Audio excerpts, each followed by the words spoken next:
Hi besties, welcome back to another video. Welcome to my May and June wrap up. I always say that I'm excited to film these videos, but I really am, especially wrap ups. These last 2 months have had so many good books, and I think May was actually like my best month of the year so far in terms of how high I rated the books and how good the books were. We have a lot of different genres. I'm outside today, so there's a little extra noise, that's why. But I also really like being outside because the scenery, I'm right in front of my pool. Like, it's just really nice over here. And you probably hear the filter of the pool in the back, and I like that. So let's get started and talk about all the books I read between May and June. The first book I read, and honestly, I know July just started. I already have a 5-star in July, and I just can't wait to talk about that book. So let's start. First book we have is Powerless, which I read on Kindle by Elsie Silver. This series was very iffy for me when I first started it. I'm not really into the cowboy and western stuff, so I was like, is this a genre I should even touch? But I've heard so many good things about it, and I feel like, especially lately, I'm really into trying new type of books, which will be my next YouTube video if you're ready for that one. So I was like, let me try a cowboy romance, and I've slowly been reading the series, which I think it's been like 2 years since I've read Flawless. But Powerless follows Sloane and Jasper. I remember Jasper was a hockey player, and Sloane, not sure what she did, what her profession was, but I know that they were like childhood friends. They've been friends since they were kids, but they also kind of both like each other but didn't know what to do with it. So it's like just tension, I guess you could say. But the book was really good. I remember having like some drawbacks, not really sure which they were. Probably the smut, because every time I read a book and something's iffy, it most likely is the smut. I'm very picky when it comes to smut, which I know sounds really bad, but it's true. Like, I get the ick really easily, very easily. So yeah, but I really like this one. Not my favorite of the series, not my least favorite of the series, but I do recommend starting this series if it's something you want to. If you want to try cowboy romance, this is definitely the first series I would recommend you to, because as someone who's never read a cowboy romance before, I feel like this was a great start to that. Oh, I rated this one 4 stars. Yeah, and then we get to one of my most anticipated rereads. This is actually also my first reread over a decent amount of time, because in the past I have read a book and then immediately after finishing it was like, I kind of want to just go back and like reread certain parts or even the whole book maybe. But here's technically my first reread ever. We have The Deal by Elle Kennedy. As you guys know, I think it was May 13th or something like that, Off Campus, the show came out, and I wanted to reread it before the show came out, because it was like, it's been 3 years since I'd read the book, and I remember it being like one of my favorite series ever. So yeah, and Elle Kennedy, she still is writing books in this series, the next gen she's writing right now, and I have been keeping up with all of those. I said I was going to reread this, and I annotated it for the first time. Guys, when I first read this series for the first time, I think it was back in 2023, somewhere around there. This was my first book that was a little inappropriate, unless we're counting like Wattpad days. This was the first book for me. I was really nervous to read a book like this, so I read this on a random website and didn't have the physical copies. I didn't even read it on Kindle. I didn't even have Kindle. I don't think I even had a Kindle at that point. So I read this online, and my first impression, I remember laughing the whole entire time.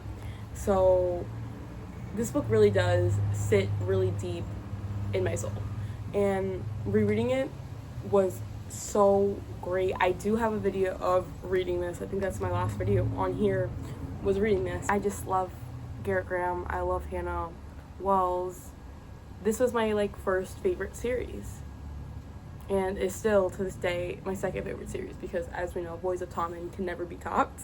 But yeah, I rated this 5 stars. Obviously, I annotated it. If you guys don't know what this is about, just please give it a try because it is everything and more. This book follows Garrett Graham, who is a hockey player, and Hannah Wells, who is a music major, and he gets a very bad grade on his philosophical ethics test or class, something like that, and he finds out that she got a really high grade and is asking her for help, and at first she denies it but ends up helping him. The tropes in here are really good too, and it's more than just a romance, and that's also a reason why I love it. They touch upon really deep, and I guess you could even say harsh topics, and books like those are the ones that I love, which is why I love this book. Reread it, 5 stars. I love it. When the second season of Off Campus comes out, I will be rereading the next 2 because I think the next season is going to touch upon 2 of the couples, so I'm going to read both of them. And then the next one we have, I've been getting in every summer. I try to get into more of this author's books. Carly Fortune. Last summer I read This Summer Will Be Different, which was, oh my gosh, it was so good. So good. So I was like, let me read this one. This one was also really, really good. Okay, main character's name is Frankie, and the other guy's name, and the love interest's name is George. They start off as best friends, and they've been best friends like their whole life. She is about to get married, and I think it was like right after the bachelor party, or it was like literally 2 days before their wedding, or a week before their wedding, or something like that. And he leaves her in the form of a note, and it's just like, I can't do this anymore. And that's pretty much the only explanation that he gives her. There is no like conversations that to be had. It's just, so this book is kind of like her trying to get over that, but then she goes on her honeymoon with her best friend, and tensions just rise. Don't we love that? I have really loved romances lately. I've always loved romances, but I've been reading a lot more of them. I feel like lately I've been in my thriller eras, but getting into romance more is just, I don't know, I just love it. I really do. I think I rated this one 4.25. It was really good. I'm not a huge summer romance fan when it comes to books. I feel like it gets repetitive, but I did like it. Okay, so last but not least for May, we have Release Me by Tahereh Mafi. Guys, I am a Tahereh Mafi stan. I really tried to get tickets to go to her event she had in the city, and I couldn't. It sold out within like 2 days. I was like, crap, and it was only $20. I was really upset about it. But I love Tahereh Mafi's books. I love this series. I haven't read Woven Kingdom yet. If you have, please tell me how it is, because I'm debating it. But I don't think it's gonna give this like I want it to give, so I don't want to disappoint myself. So please let me know in the comments. This is it's not like next gen, but it's like 10 years later. It's a different series other than Shatter Me, but it involves same characters. If you guys remember James from Shatter Me, which was Adam's little brother, this follows him at 20 years old, which is crazy to even think about, and kind of like where he is right now, what's going on with him, and an updated version of where everybody else has been after 10 years and everything else is going on. And it's really great. If you haven't read Shatter Me, 110% recommend. So this one follows James, but like I feel like if I say anything more about the series, it's gonna spoil it because it is a continuation. You can't just read this one without reading Shatter Me series and make it all making sense. So Shatter Me follows Juliet Ferrars. Her touch is lethal. So basically, if she touches somebody, they die, kind of, which has happened. And that happened in a grocery store. She was in a grocery store, and she was trying to help up a little kid, and she ended up killing him. And she was locked in an asylum for 264 days. Crazy. And it's just really interesting, the dystopian world within everything, and I really do love it. I rated this one a 4.25. I have a feeling that the next one that's coming out has 5-star potential. So we'll wait for that and we'll see. And you get to see the people from Shatter Me and the characters like Kenji and Juliet, and then there's Adam, there's Warner, like everybody. It's really bittersweet. Yeah, that's all I have to say about this. I think I kind of went on a tangent talking about this one. That concludes all the books I read in May. Now let's get into June. We also have 4 books in June. The first book I kind of read was a book for school, but if I'm sitting there and reading a terrible book in school, but I'm actually reading it, I'm counting it towards my reading goal because it's a book and I did read it. So whether or not it sucked or not, it's going towards my reading goal. And this book was Macbeth by Shakespeare. I'm not a Shakespeare fan, guys. It's just his writing style. It's like, it feels like reading in another language you've never heard of before, and trying to translate the words is really confusing, and I hate it. But the story wasn't also terrible. So I rated this one 2.5 stars, and there's really not much to say. It's a Shakespearean tragedy. I don't really know how to explain more in depth other than that. This guy Macbeth wants to be king, and he winds up killing people and feeling guilt and stuff like that in order to be king. And it's a lot, and a lot of stuff I don't really want to explain. So no, I do not recommend anything Shakespearean related, but that is my personal opinion. I know there are people out there that actually love Shakespeare. So yeah, the next book I read for my book club that I'm in. That's Sir Crowley's book club, who is one of my favorite booktubers. It was her birthday month, so we read one of her 5 stars, which this month we had read Funny Story. This was actually, I think it was my first Emily Henry book that I've read fully through. I have tried to get into Emily Henry many times before, and it has not worked out. I have Beach Read, I have books of hers that I'm gonna eventually try and get to. I don't think I'm an Emily Henry girl, honestly. I really just don't. But Funny Story, the plot of this one was really interesting, I will say. But I wasn't feeling it, because Funny Story, honestly, it felt like reading Our Perfect Storm again. It wasn't a summer romance, but it felt too similar, if anything, if that makes sense. But also people do say that about Carly Fortune books in general, so I don't know, Funny Story came out first or whatever, but that's how I feel about it. Funny Story follows Miles and Daphne. They know each other because their significant others are best friends. But I'm trying to explain this and I'm getting confused myself. Significant others are best friends. He's with Petra, she's with Peter, and they ultimately wind up, okay, so Peter and Daphne are about to get married, but Peter winds up leaving Daphne for Petra, and then Miles and Daphne wind up rooming together, and that's how it starts. But then they kind of become friends, and then there's like a whole romance sparked between them, and the plot is honestly good. It's just could also be something that I just wasn't in the mood for or whatever, but I don't know, I wasn't a fan. I rated 3 stars, which isn't terrible, but it wasn't something that I loved, to be honest with you. Maybe it's just Emily, I don't know, because it wasn't a bad book, but I just wasn't into it. I don't know, but I definitely want to read more of her books in the future.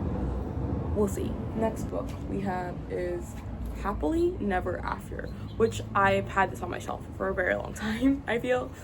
I bought this a year or 2 ago, and I just never got to it. But this is a Lynn Painter book, and also my first Lynn Painter book that wasn't one of her YA novels. Okay, brief pause, but Emma came to visit, guys. Emma, say hi. This book had a really interesting plot, but also something that you would see in like a movie. So like, if this was a movie, it would be really interesting. This book follows Sophie and Max. Sophie's friend hires Max to be the objector at her wedding because she found out that her fiance cheated on her. and wanted a way to get out of it without it seeming like her fault. So Max is hired to object at their wedding and expose the dirty truth that he cheated on her. And it is so, like, this was really good. I read it physically, I also listened to the audiobook. Great book. Through and through, great book. I rated this one 4 stars, but honestly, I feel like this could even be like a 4.25, 4.5, because great book. I love Lynn Painter books. I need to literally read everything she's ever come out with. I really want to read Love Wager, so that will be something I read soon. Honestly, for that book, it wasn't something that I feel like was like more character driven. I feel like I like books that are more character driven or like found family-ish, but Happily Never After was more plot driven, and I was there for it all the way. Loved it. Last but not least of June, and I guess in general for this video, we have The Ex by Frida McFadden. Is this really a wrap up if I don't talk about at least one Frida McFadden book? Because I love her thrillers. When I say I love a thriller, I most likely just mean I want to read Frida McFadden books. Yep, I love her. She's my favorite thriller author, and I just keep on trying to get all of my friends to read her books, especially my friends who don't like to read. I will recommend you a Frida McFadden book because you can't go wrong with the thriller. You can't, especially a Frida one. Honestly, I was very unsure on what Frida McFadden book I wanted to read, but so I literally just looked up on TikTok and Frida McFadden and reading comments on videos, and people were like, the Ex was really good, the Ex was really good. So I read this one. I was so freaking confused. Not the whole book, but like the last 10-20% was so confusing. Like, I don't even think I understand it now. The Ex, it starts off with this girl. They don't really state her name, but it starts off with this girl. I'm pretty sure her name is Francesca. She is with her boyfriend, who she's been with for years and years and years. They didn't state the amount of years, but years and years and years. And he breaks up with her. She thinks he's about to propose. And then she kind of winds up stalking him and then doing all these crazy little things. And it's really interesting and crazy, which I feel like is the thing with all Frida books, but I live for it. So I liked it until the last 20% I was sitting there like, what is going on? Like, I actually had no idea what was happening. I rated this one 3.75. It was good, but really confusing. And if you get confused easily, which I feel like I do sometimes, that's why fantasies are a little difficult for me, because action, I get really lost in it. So if you get confused easily, I don't know if I would 100% recommend this one. That is all the books I read in May and June.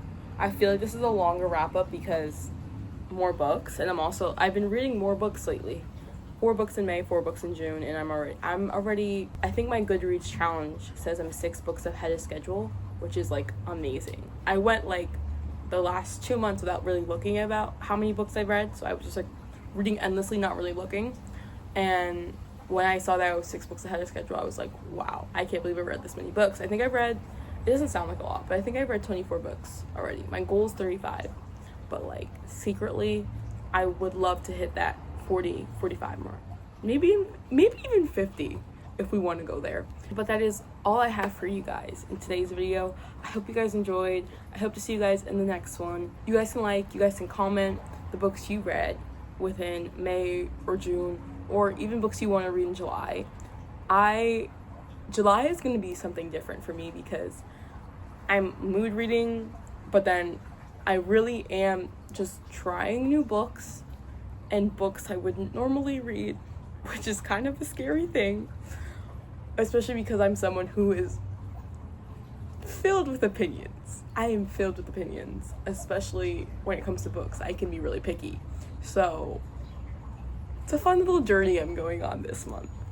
So keep your eyes peeled for my next video because it is going to be a fun one to watch, because the way I react to things sometimes, be prepared. you guys can also subscribe if you want, because that would mean a lot to me, and you guys can stay updated on when I post, which hasn't been often, but summer has officially begun, so more videos to come. But yes, I hope to see you guys in the next one. Bye.